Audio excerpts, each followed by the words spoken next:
How's it going, everybody? Welcome to the channel. As always, if you enjoyed today's video, don't forget to hit that like and subscribe. It helps out. It means a ton. You guys get plenty of fun stuff. Not just Choujin X. I do a lot of Kaiju number 8. I do a lot of One Piece. I do a lot of Jujutsu Kaisen. So all kinds of fun stuff. But anyway, chapter 4 of Choujin X, what we're all here to talk about, it was a very, very well-written chapter. I need to say that right now. The foreshadowing, all this stuff, it was done extremely well. A lot of messages, a lot of stuff. And I want to point this out now, not all the foreshadowing that we were given in this chapter has paid off yet. At least, I don't believe so.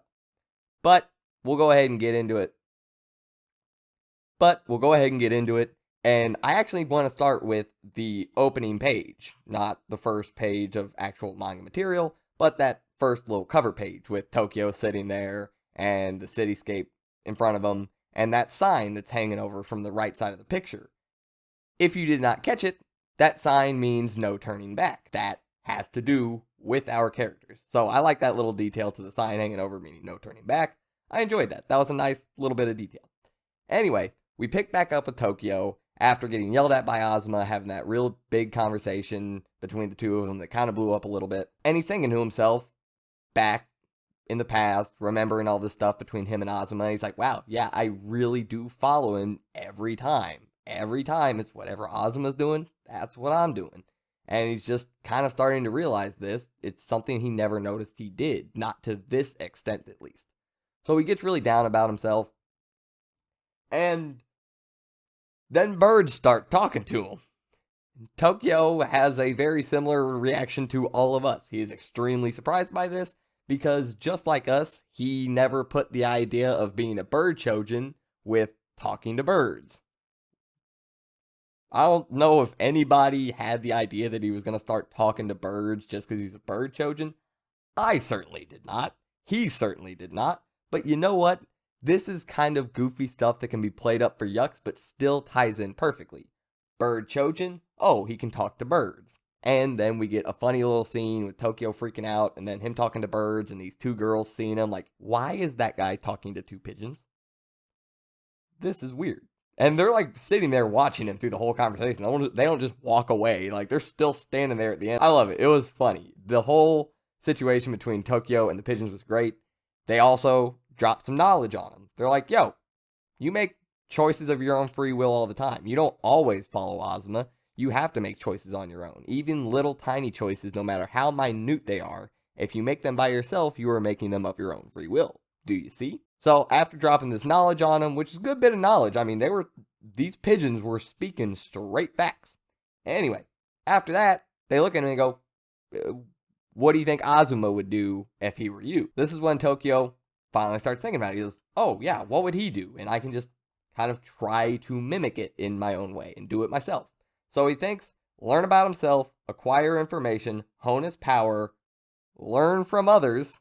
Remember what I said about not all of the foreshadowing from this chapter paying off yet? Learn from others. We'll get to it later, right? We'll get to it when it comes up.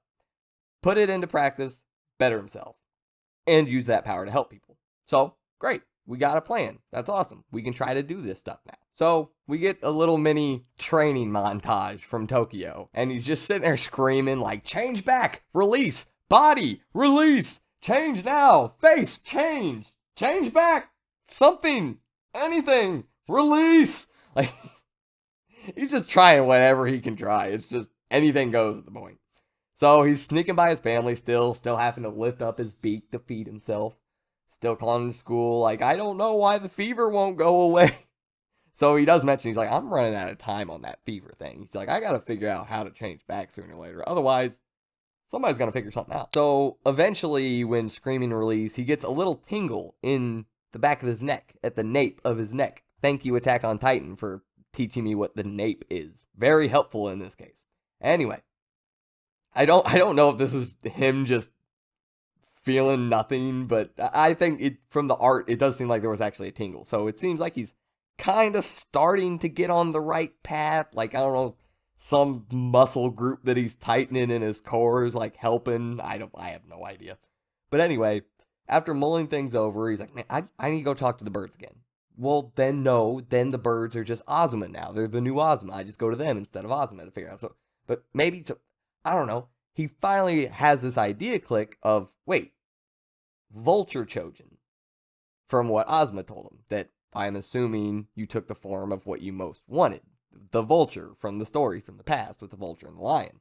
So he's like, okay, I'll just go to the zoo and talk to the vulture. It's a bird. Pigeons are birds. I could talk to pigeons because I'm a bird Choujin. I can talk to another bird that's a vulture. This will go great.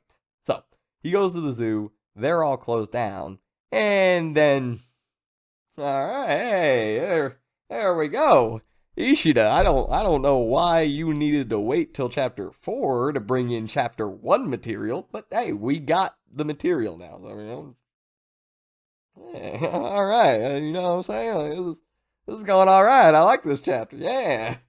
Anyway, that's what Tokio's thinking this entire time.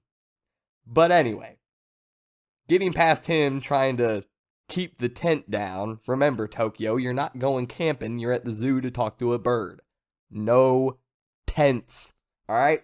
So, this girl's like, hey, you can get in through here. So, she makes first contact with Tokio because Tokio's not going out and making the first word on this girl. That ain't happening. Most of us wouldn't either. Don't worry. It's okay. So, he goes in with the girl, and she's just full of confidence. She's pretty, all this stuff. Tokio's freaking out, heart's beating out of his chest, staring at her, looking at the, all this good stuff, you know? I mean, he's a teenage boy. He's doing what teenage boys do when they're into girls. If they're into something else, they would probably do that with the other thing they're into. People are into all kinds of things, so yeah. Anyway, this is apparently what Tokio is into. Nice bit of information about the boy. Anyway, quick intermission. I just literally do not have the last bit of the recording for this review, so I get to redo it now because yay me. Alright, so this might be a little bit abridged. I don't even remember how long the other bit was that I just don't have anymore. Okay, so we're in the zoo with the girl. Anyway, we're going past all these animals. She also asked Tokio, she's like, what are you trying to look at? He's like, I want to go see birds. So they're trying to go find the bird exhibit. She's walking past all the animals, talking about the different animals. Starts talking about some reptiles. And this entire time while she's looking at the animals, talking about the animals, well, Tokio is looking at cheeks and listening for a clap if he can hear one. My guy Tokio is 100% distracted this chapter, and I understand why. So, anyway, they end up getting to a snake in an enclosure. And the important bits, she pushes Tokio toward the snake, messing with him, making him almost come right at the snake. So, she's laughing at him, giggling. She's like, you almost got a smooch from a snake. You remember what I said about foreshadowing earlier? A smooch from a snake? This is another one. We'll get to this very soon. Anyway, she also ends up whispering to the snake, and the snake tells her where the birds are. Talking about foreshadowing and all this other stuff. Tokio learning he can talk with birds, using that to have a funny moment because it's one of the more lighthearted chapters. Tokio being a bird Choujin, this girl can now talk to snakes. Snake Choujin. Pretty easy leap to make when you're not extremely distracted, Tokio. Let's use the noggin, bud. Alright? I'm just saying, this is a huge hint. Huge hint. I can barely call this foreshadowing rather than just telling you what's gonna happen. Anyway, well, not exactly what's gonna happen, but the fact that she's gonna be a snake Choujin. Anyway, they go to the birds. And Tokio, you remember that kiss from a snake, that smooch from a snake? Well, you remember him saying, oh my god, she's gonna give me my first kiss! Because, you know, he starts talking to the vulture, and she's like, you're adorable. She's like, what are you doing? He's like, oh, I'm not talking to birds, I swear, I promise. Which he shouldn't feel weird about that, considering she just talked to the snake. So, it ain't that weird, apparently. So yeah, smooch from a snake. She gave him that smooch from a snake he almost got. The learn from others that I mentioned earlier in the chapter, that what would Ozma do? This, learn from others, this, and help people. Alright? Tokio could end up learning from this girl, this snake Choujin, through the struggle, through the fight that we assume will happen. He can learn more about how animal Choujin operate, because we know not all Choujin are modeled after animals. So how his specific type of Choujin kind of operates a little bit more, he can learn from her. She is obviously more experienced because she went from normal, woo, to yeah, like instantly. So I assume that bit of foreshadowing will pay off next chapter or later. So that was very well done to me, and yeah, that was freaky. Tokyo, how did you not see that gigantic red flag in front of your face?